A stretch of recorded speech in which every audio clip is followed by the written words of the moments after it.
ಪರಿಶುದ್ಧ ಗರ್ಭಧಾರಣೆಯ ಹಬ್ಬ. ದೇವರು ಮೇರಿಯನ್ನು ಅದ್ಭುತವಾದ ಧ್ಯೇಯಕ್ಕಾಗಿ ಆರಿಸಿಕೊಂಡರು. ಆಕೆಯ ಜೀವನದ ಮೊದಲ ಕ್ಷಣದಿಂದಲೇ ಲೋಕದ ಬೆಳಕಾದ ಯೇಸುವನ್ನು ಹೊತ್ತೊಯ್ಯಲು ಆತನು ಅವಳನ್ನು ಪಾಪದಿಂದ ಮುಕ್ತಗೊಳಿಸಿದನು. ಮೇರಿ ಶುದ್ಧ ಹೃದಯದಿಂದ ಬದುಕುತ್ತಿದ್ದಳು. ಯಾವಾಗಲೂ ದೇವರಿಗೆ ಹೌದು ಎಂದು ಹೇಳುತ್ತಿದ್ದಳು. ಗೇಬ್ರಿಯಲ್ ದೂತನು ಬಂದು ಅವಳನ್ನು ಕೃಪೆಯಿಂದ ತುಂಬಿದವಳು ನಮಸ್ಕಾರ ಎಂದು ಸ್ವಾಗತಿಸಿದಾಗ ಅದು ಸತ್ಯವನ್ನು ಬಹಿರಂಗಪಡಿಸಿತು. ಮೇರಿ ದೇವರ ವಿಶೇಷ ಸೃಷ್ಟಿಯಾಗಿದ್ದಳು.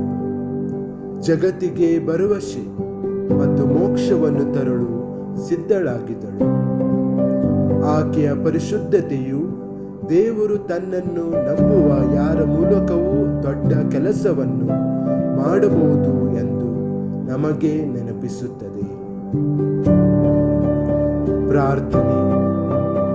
ಓ ಪರಿಶುದ್ಧ ತಾಯಿ, ಶುದ್ಧ ಮತ್ತು ಕೃಪೆಯಿಂದ ತುಂಬಿದವಳು, ಶುದ್ಧ ಹೃದಯದಿಂದ ದೇವರನ್ನು ಪ್ರೀತಿಸಲು ನನಗೆ ಸಹಾಯ ಮಾಡಿ.